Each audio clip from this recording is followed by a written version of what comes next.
group of students hoist up a set piece. Miss Kelly supervises. Careful, careful. Isn't this set piece supposed to be red? Shh, we don't have time. Let's just get this done. As you'll remember, it's spring break, and the cast and crew of Paradise High's musical Bloody Mary, A Tale of Lifeless Love, is in the middle of rehearsal. And what was 1 week until curtain has just changed to 36 hours. That's Lindsay, warming up before she practices her big solo, the one where Bloody Mary sings about how sad she is now that she's inadvertently brought about the destruction of all undead life in the already post-apocalyptic world she lives in. It's pretty tragic, Shakespearean even, but with vampires and zombies.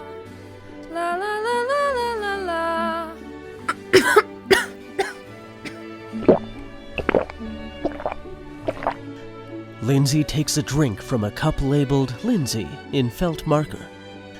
Michi walks by. She pulls out a dropper. That's right. She has liquid mortem, the infamous drug that induces extreme vomiting in 45 minutes. Effects last 3 days. Michi inconspicuously drops the contents of the vial into Lindsay's cup.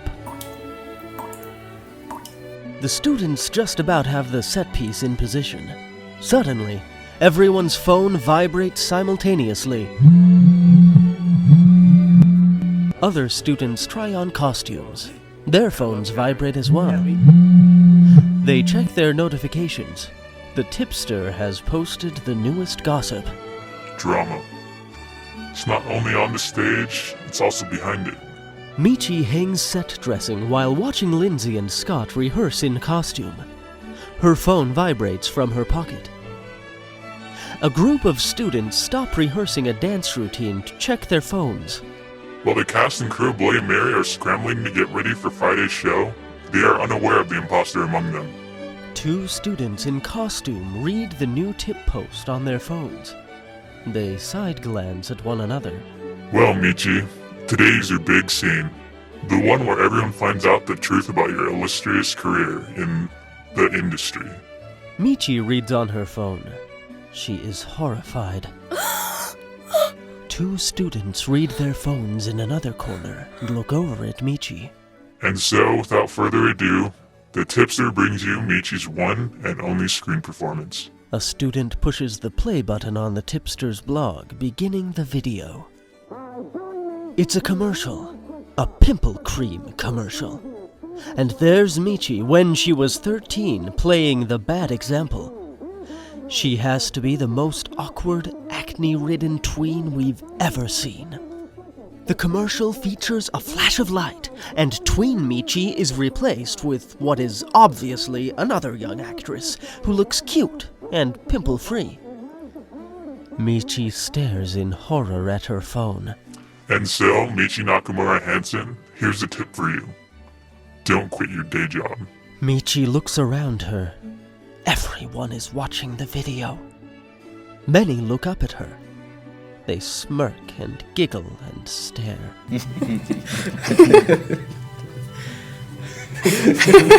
Michi is still a moment, and then breaks out into tears. She runs out of the auditorium.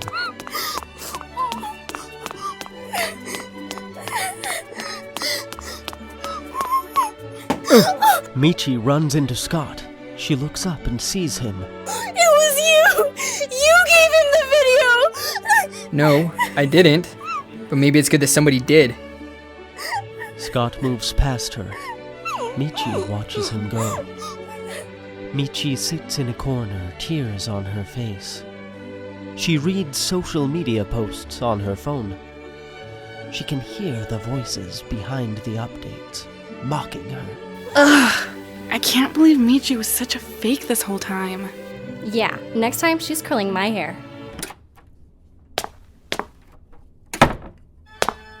A student reporter enters, wearing clothes that harken back to the 50s. In one hand, he carries a camera with a large, old-time flash.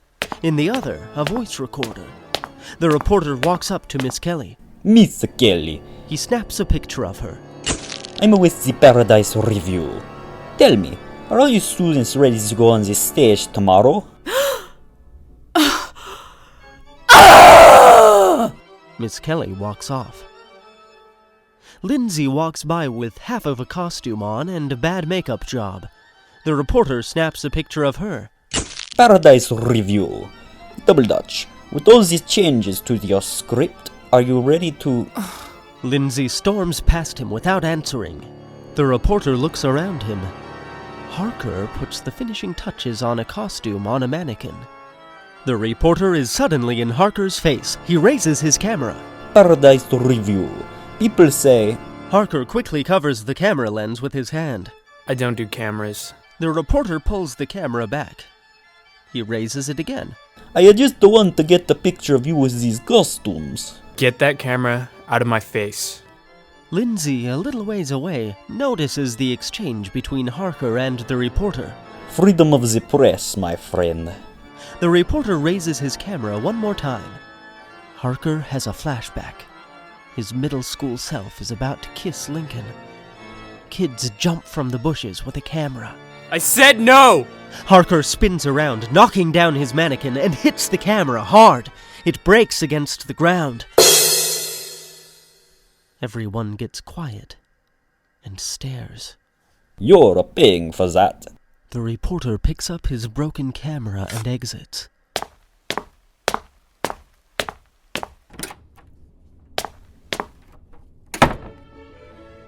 Everyone goes back to work and resumes talking. Lindsay walks up to Harker. The latter picks up the mannequin and the pieces of the costume he was working on. Harker, What double Dutch? I know about you and Lincoln. Harker's eyes light up. He is not happy. He keeps fixing his damaged work. But the thing is, he's sorry for what happened, and he wants to tell you that. Too late. Lindsay moves closer to him. Look, you want to know the real reason I came here? Harker looks her in the eye for the first time in this conversation. At my old school, I got in a group of friends that liked to pick on this one kid, and his name was Brian.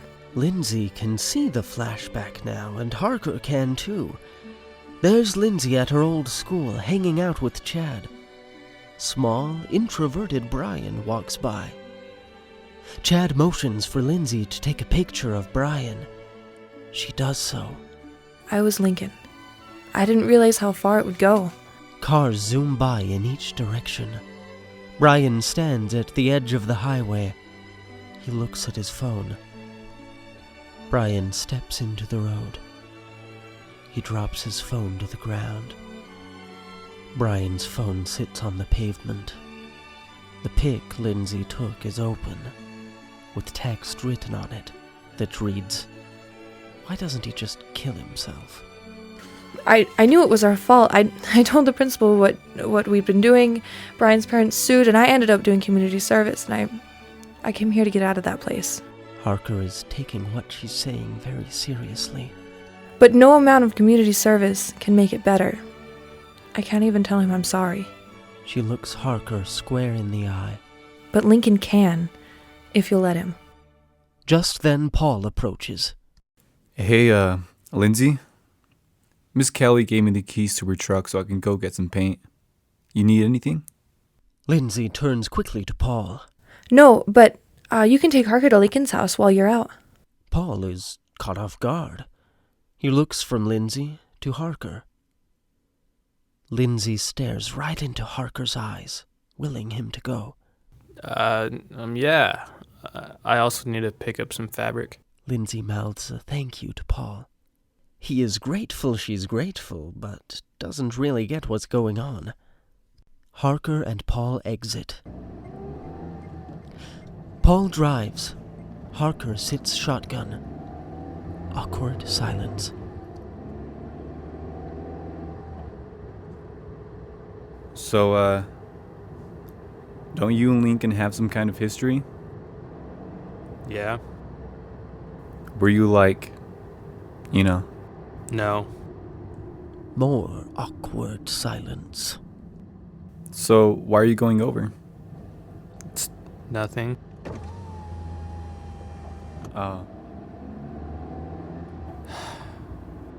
They keep driving.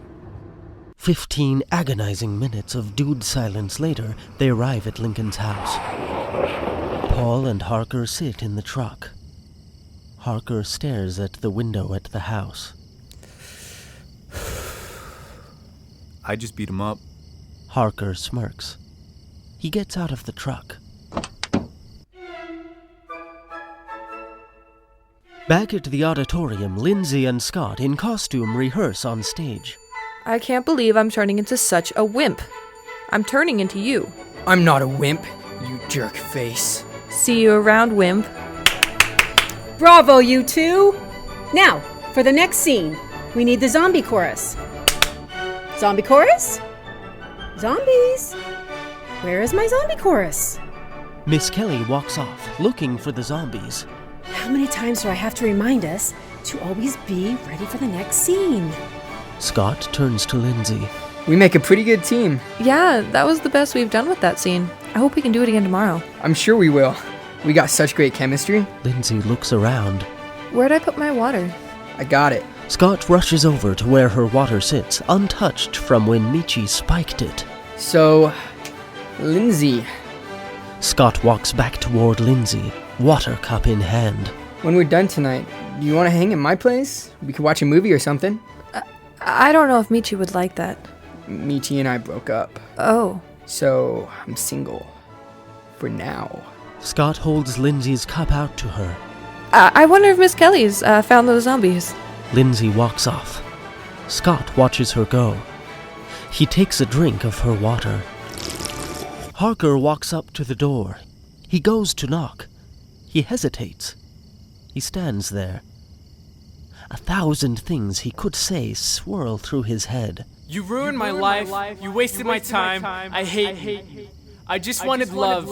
F*** you, Lincoln. Go to hell. And then there's Lindsay's voice, like an annoying angel. I can't even tell him I'm sorry. But Lincoln can, if you'll let him. Harker nods and knocks on the door. Lincoln opens the door. Harker? Harker punches Lincoln in the nose. Hard. Lincoln falls to the ground. Sorry, I wasn't going to. Sorry. Lincoln lies on the ground. He holds his nose. 22 minutes later, Harker and Lincoln sit in the latter's living room, across from one another on opposite couches. There are ice packs on Lincoln's face and Harker's hand. Finally, Harker speaks up. I'm sorry for the... A beat. You know what? No. I'm not sorry. You ruined my life. Did you think it'd be funny? I'm glad you know you're gay and have feelings for me, but psych, it's all a big joke. How did you think that would end? Did you think I'd just get over it? You'll never pay enough for that. Harker sits back in the chair, adjusting the ice pack on his hand. Lincoln stares at the floor, holding his own ice pack to his nose. I know. What I did was unacceptable. Harker sits, speechless. You know? I'm not happy. I don't think I'll ever be again. I think about what happened every day and I hate myself for doing it. Lincoln's nose starts bleeding. You got a little... It's fine. Let me finish. I wish I could give you your life back, that I could take it all back. I would do it in a second. I just can't. Lincoln and Harker's eyes meet. Lincoln looks away. He replaces the ice pack. Look, I know I don't deserve it, and I shouldn't ask for it, but I want your forgiveness. Maybe then we can both move on. Harker thinks for a second. I can't. Not gonna happen. Lincoln looks down in sadness and defeat. I understand. I hoped that when I came to paradise, you'd... But I get it.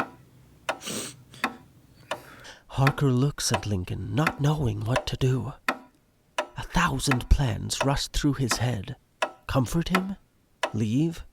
Stay? Punch him again? Harker leans in towards Lincoln.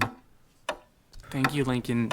I will forgive you. I just can't right now. Hey, remember when we went to the King concert and you got mad at the person they got to replace Teddy Venus? Yeah, I threw my drink at him and he left the stage. He left and people started booing us. Well, who wants to listen to the replacement, you know? And then you got punched. Who did that? It was you. People started rushing you and you thought I was one of them and you punched me. Harker looks at him. He smiles to himself. It's gonna be fine, Lincoln. I just need time. It'll happen. I'm just sorry I messed you up so much. Yeah, but you also made me independent and comfortable with being myself. I do thank you for that. They sit in silence. Lincoln looks up. I know it's messed up to say this now, but I do love you. Not in that way, but I do love you. Harker nods his head. Harker trails off. I understand. Harker smiles. They look at each other in silence. Harker breaks contact. He gets up. I'd better go. Yeah.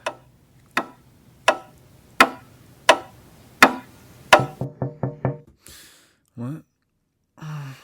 Paul had dozed off in the truck, but now he startles awake and looks up. Harker stands outside the shotgun door. Paul leans over and opens the door for Harker.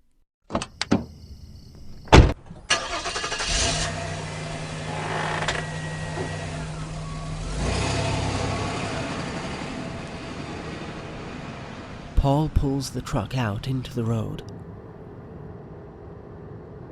How'd it go? Harker thinks a moment. He looks mostly happy. Good. Paul looks over at Harker, then back at the road. Did you, make up? Yeah, you can say that. So, does that mean you're... No. Paul puts his full attention back into driving. Cool.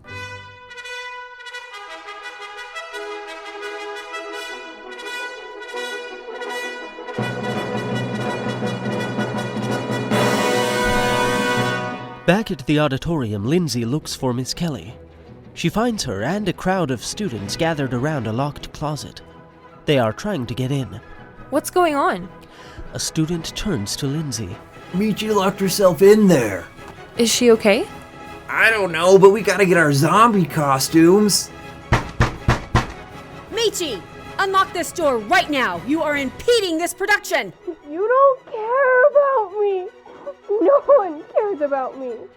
Michi, whether or not I care about you is completely besides the point right now. We need you to open the door so we can get to those costumes. Lindsay steps forward. Miss Kelly, let me handle this. Lindsay walks to the door. She gets close to it and talks to Michi. Michi, this is Lindsay. You and I both know that this is about you and me. So let me in, and it's time we settled this. The door unlocks. Miss Kelly and the other students start to move, but Lindsay motions for them to stop. Give us a moment. Lindsay slips into the closet. To be continued. This episode was brought to you by Liquid Mortem. Thirsty? Try Gatorade instead. And by Gatorade.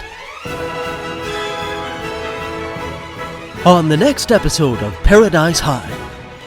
Immortal Council, why have you conspired against me? Why? Why? All of that and more in A LARPer's Paradise, Part 2.